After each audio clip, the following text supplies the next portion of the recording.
अस्सलाम वालेकुम नाज़रीन, मैं हूं आपकी मेज़बान काबिल अमानत और आप देख रहे हैं 22 न्यूज़। नाज़रीन, इस वक्त मेरे फ्रेम में मौजूद है डॉक्टर वसीम हैदर, और अगर इनके इंट्रोडक्शन की बात की जाए तो पाकिस्तान के वाहिद ऐसे डॉक्टर हैं, पायनियर डॉक्टर्स में से ऐसे डॉक्टर हैं जिन्होंने ब्रेस्ट कैंसर में सबसे पहले PhD की। आज इनके साथ मौजूद हैं बड़े अहम सवालात के साथ। ये एक ऐसा टॉपिक है जिस पर खवातीन जो है वो गुफ्तगू करते हुए घबराती हैं, लेकिन हम कोशिश करेंगे कि आप तक ज्यादा से ज्यादा नॉलेज पहुंचाया जाए। तो इनसे गुफ्तगू करते हैं, मेरे साथ रहिएगा। अस्सलाम वालेकुम सर। वालेकुम अस्सलाम सर, कैसे हैं आप? मैं ठीक हूँ, आप कैसी हैं? अल्लाह का करम। सर, बहुत शुक्रिया आपके कीमती वक्त का। सर, ब्रेस्ट कैंसर ये एक ऐसी चीज है जिसके बारे में खवातीन गुफ्तगू करने से डरती हैं, घबराती हैं। तो सवाल सबसे पहले मैं यही करूंगी कि ऐसा क्यों है?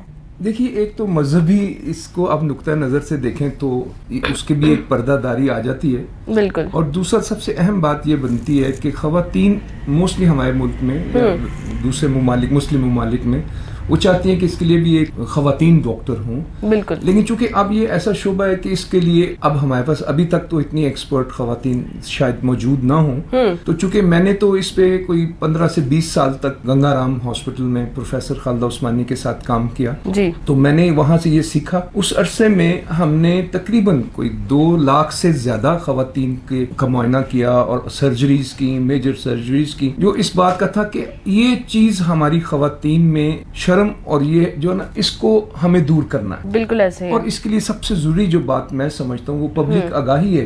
एक डॉक्टर के लिए, मतलब मैं एक सर्जन हूँ, मेरे लिए जैसे आंख है ऐसे ही अपेंडिक्स है, ऐसे ही मेरे लिए ब्रेस्ट। अगर मेरी खवातीन, मेरे मुल्क की खवातीन, बेटियां, बहुएं, बहनें मेरी ये बात को समझ लें कि सर्जन के लिए उस वक्त उसकी कामयाबी बहुत जरूरी है। कामयाबी का मतलब कि जिस बीमारी को वो ट्रीट करना चाह रहा है वो उसको पाया तकमील तक पहुंचाए। ठीक है। उस वक्त मेरे लिए ये जरूरी नहीं कि मैं इसको ये सोचूं कि मैं एक ब्रेस्ट का मुआयना करूं। मेरे लिए उस वक्त ये काबिल अमल बात है और हकीकत है कि उस वक्त मेरे ज़हन में होता है कि मैं एक ऑर्गन का मुआयना करूं जो ऑर्गन डिजीज्ड है, जो ऑर्गन बीमार है, और मेरे ज़िम्मे ये इखलाकी, मुआशरती, मजहबी और मेरे अपने प्रोफेशन की ड्यूटी है कि मैं इसको एक ऑर्गन की तरह मुआयना करके इसको तंदुरुस्त तरीन हालत की तरफ ले जाऊं। बिल्कुल ऐसा ही। इसलिए मैं चाहता हूं कि ये मेरा ये पैगाम आपकी तवस्सुत से, आपकी मेहरबानी से ये तमाम मेरे मुल्क की बच्चियों को, बहनों को, मेरी माओं को, बेटियों को पहुंचना चाहिए कि आप ये ना समझ के शर्माएं कि ये एक डॉक्टर है और हम इसको ब्रेस्ट का मुआयना ना करने दें। इससे पब्लिक की आगाही ना होने से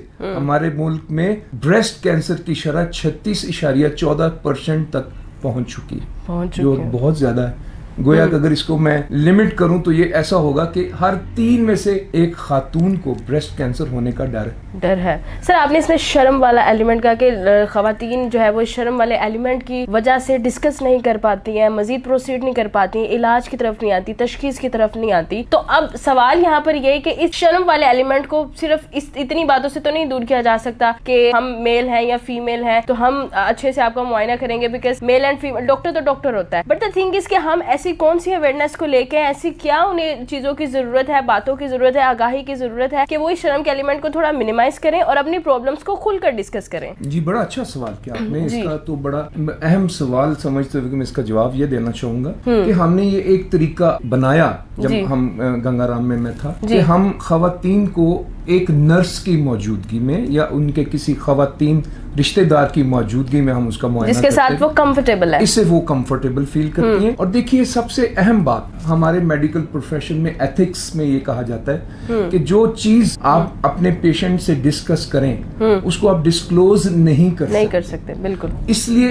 कि जब तक आपका मरीज आप पे इत्मीनान उसका मुजाहरा नहीं करेगा तो ये एक बहुत बड़ा फेलियर। और मैं समझता हूँ अगर हमारे वतन की खवातीन शर्मो हया में है तो इसकी बहुत बड़ी वजह शायद हम डॉक्टर्स भी कसूरवार कि हम उनको वो इत्मीनान नहीं दे सके कि अगर बेटी, अब जैसे मैं इस शोबे में हूँ, अब मेरे पास जो पेशेंट आते हैं अक्सर औकात बेटियां, बहुएं, माएं, बहनें मेरी अकेले ही आ जाती हैं मुआयना करने के लिए। तो मैंने उनको एक कॉन्फिडेंस दिया है, मैंने उनको एक एतमाद दिया है कि आप ये ना समझें कि एक आप ऐसे शख्स के पास जा रही हैं जो मर्द, बल्कि आप ये समझें कि ये एक मसीहा है जिसके पास मैं जा रही हूँ और वो मेरी बीमारी को, मेरे मसले को हल करने वाला है और इस शोबे के बारे में डिटेल्स जानता है। वो मुझे लटकाएगा नहीं या मुझे परेशान नहीं करेगा। पुरएतमाद तरीके से मेरे पास आती हैं और अल्लाह का फजल और करम है कि मैं समझता हूँ कि मैं इस शोबे में अपने इस ब्रेस्ट कैंसर को ट्रीट करने में अपने मरीजों को बहुत हद तक कामयाब हुए।